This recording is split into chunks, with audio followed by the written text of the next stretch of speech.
I know the game is still going on, but I've had enough. It's 3 minutes left. The Indiana Fever are down by 10. They're losing this game. They've been getting outclassed by the Washington Mystics all game.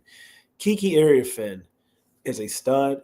She looks like she's going to potentially be rookie of the year. I know everybody wants Paige Beckers to be rookie of the year, but Kiki has the tools to be a generational player in the WNBA. She's extremely talented. She can score in a variety of ways. She's a modern day big man when we talk about the game of basketball. Kiki is going to be special.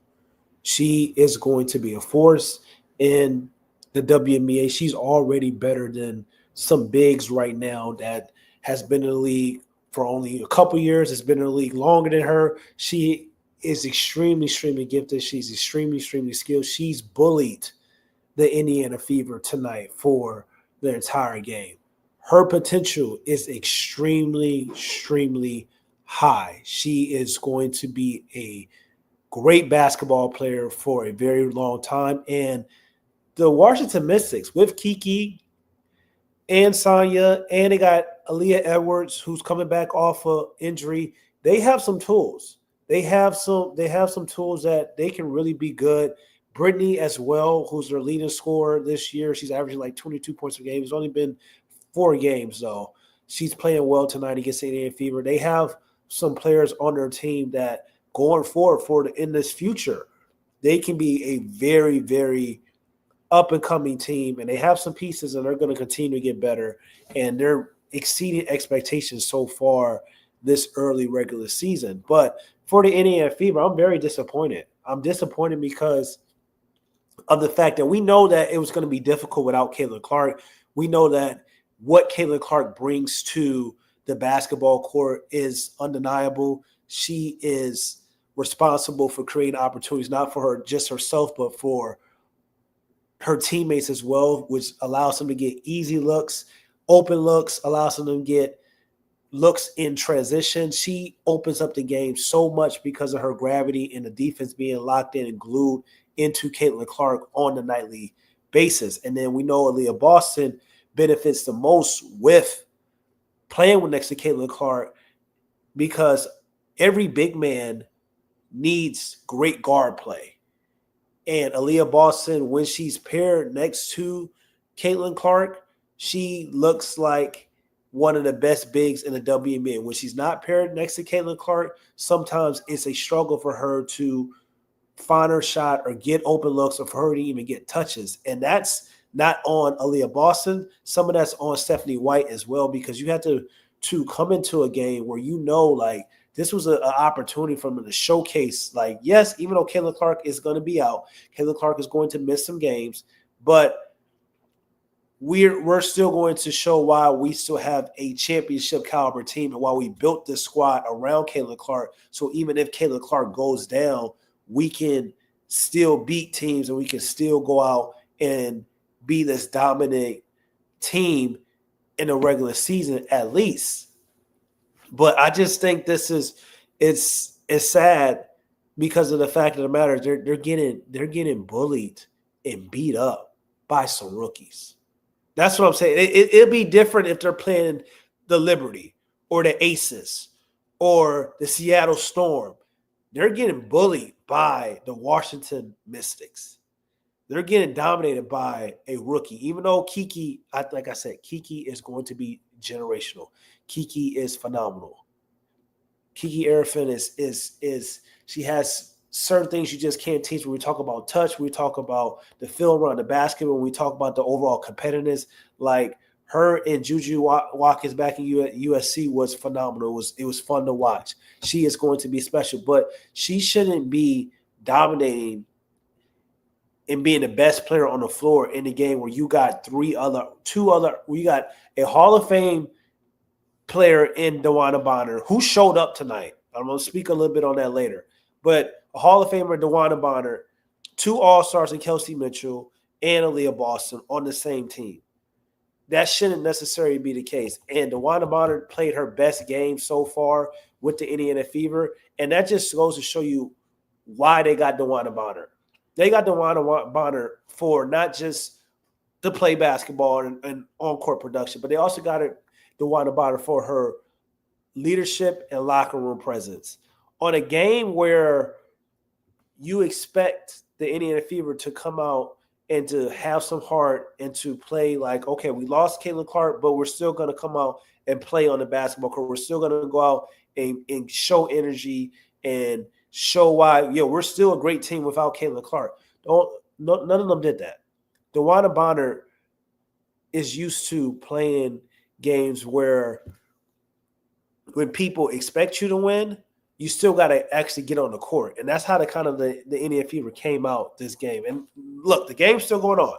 It's right now, it's the second quarter. It's 2 minutes left in the fourth quarter, 68-75. I think they're going to lose the game. I don't think they're going to, based on everything I've seen this game, I don't think they're going to come back.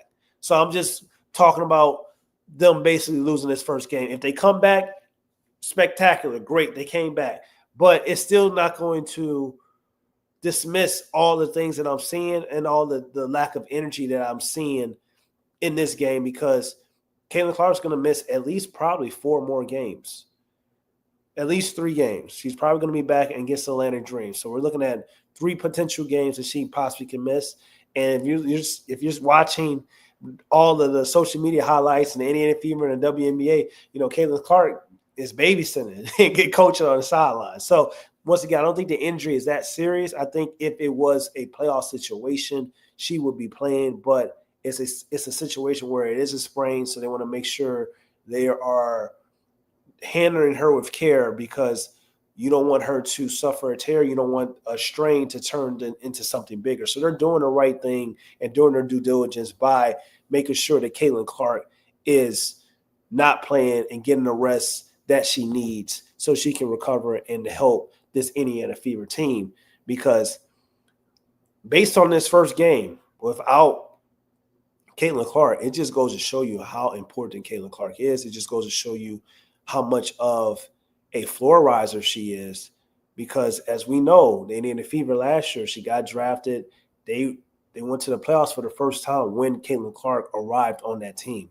As great as Leah Boston was her rookie year, winning Rookie of the Year, as great as Kelsey Mitchell has been as a pro, when Caitlin Clark arrived, that was when they went to the playoffs. That was when they started seeing some team success. That was when they had a decent record.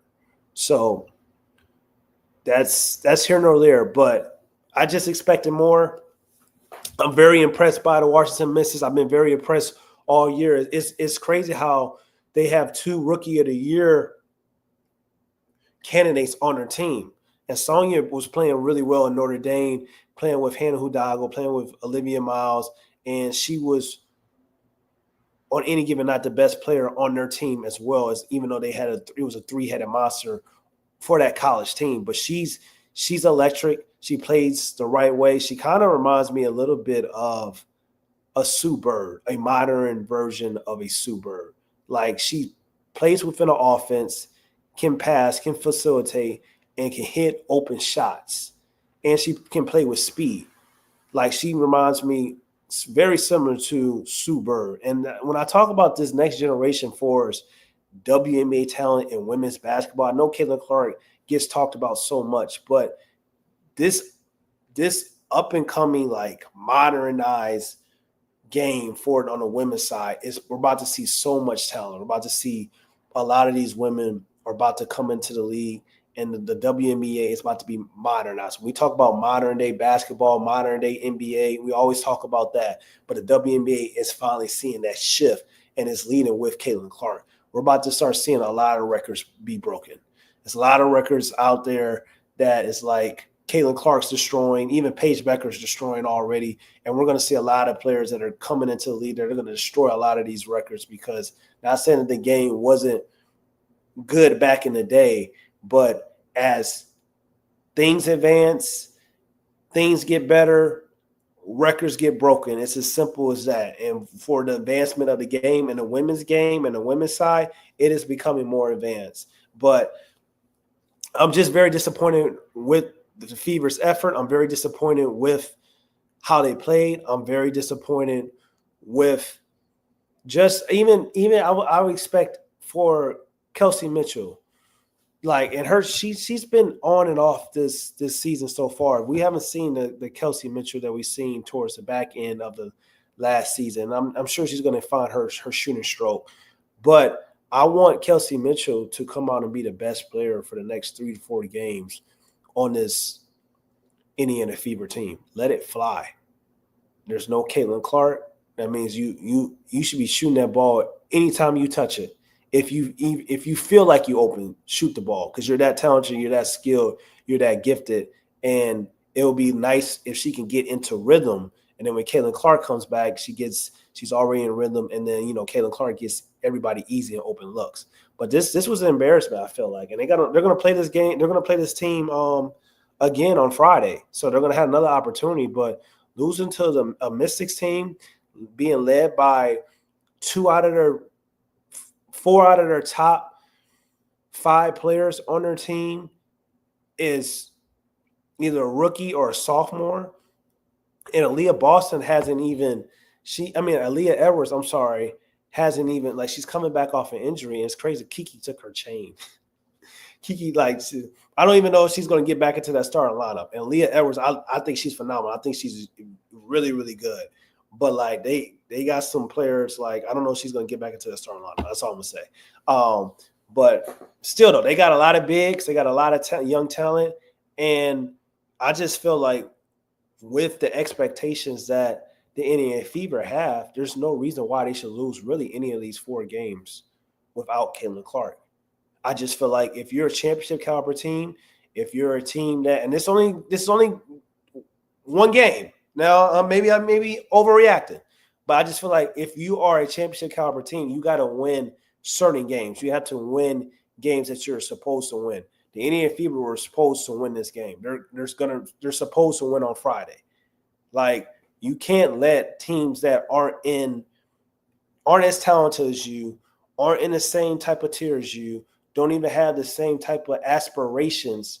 If the Washington Mystics compete for a playoff spot this year, that is a successful year. Even if they don't get into the playoffs, as long as they're competing, that is a successful season for the Washington Mystics. So in a shortened season, because we know the WNBA has a short season, every game is critical, especially in the regular season.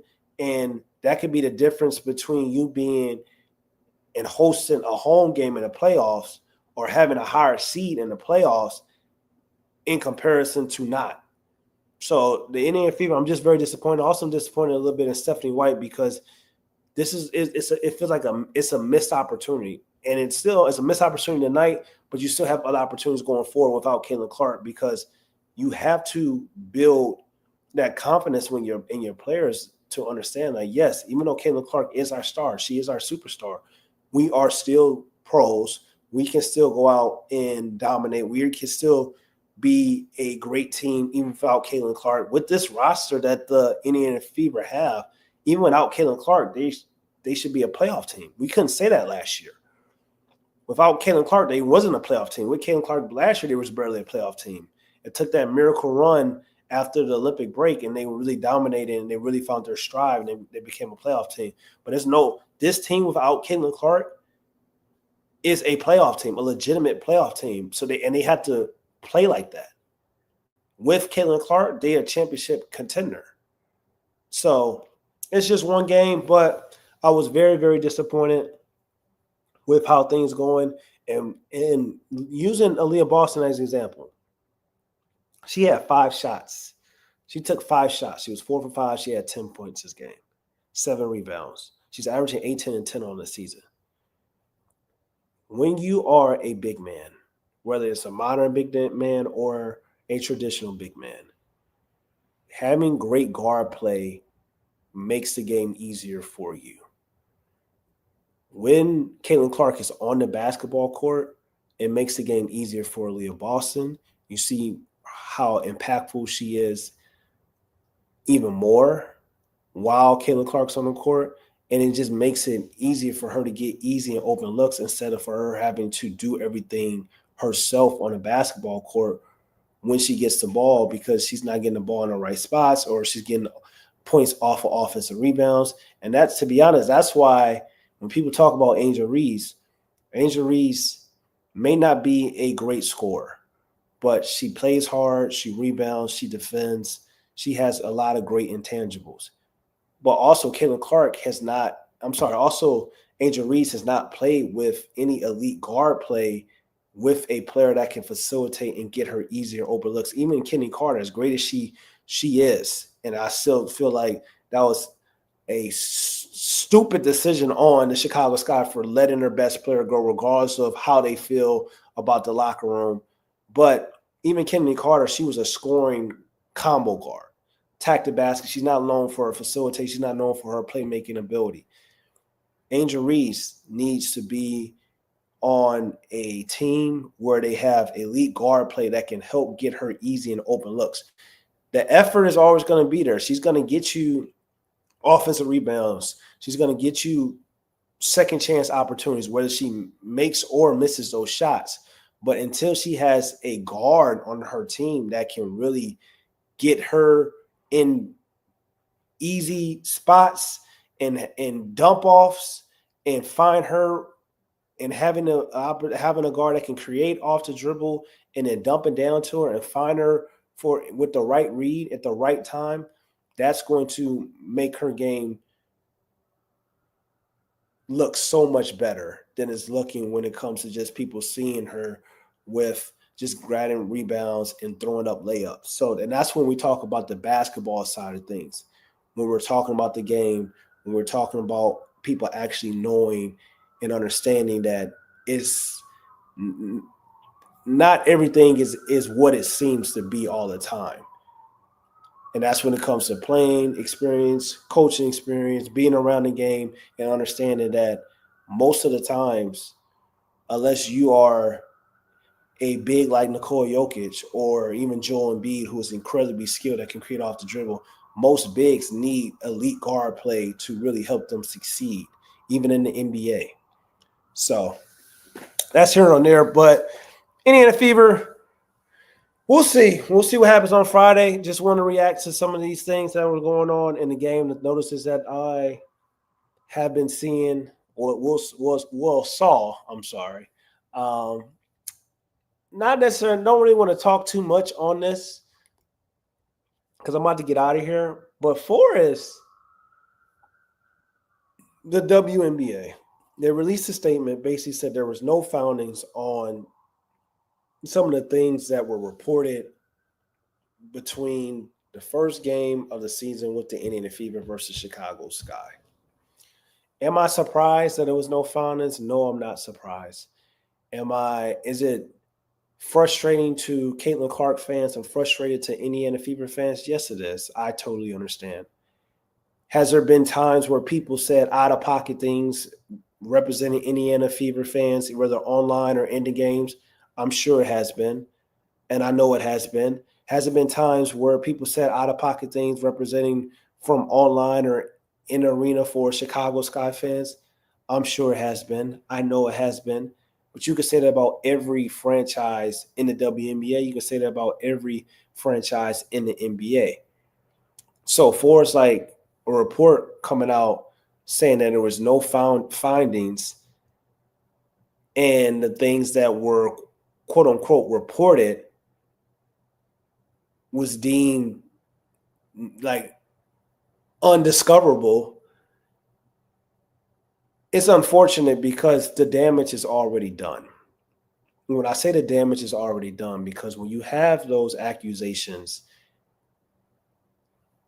and things are put out and it's on being covered by NBA analysts, WNBA analysts, being covered by the national media, being covered by news publications, the New York Times, all these things, it's like the damage is already done. It's like when somebody comes out and falsely accuse somebody of something, and then it's later proven that, oh, this wasn't true, it was a false accusation. It's regardless of the fact that, yes, it feels good to know that you were telling the truth.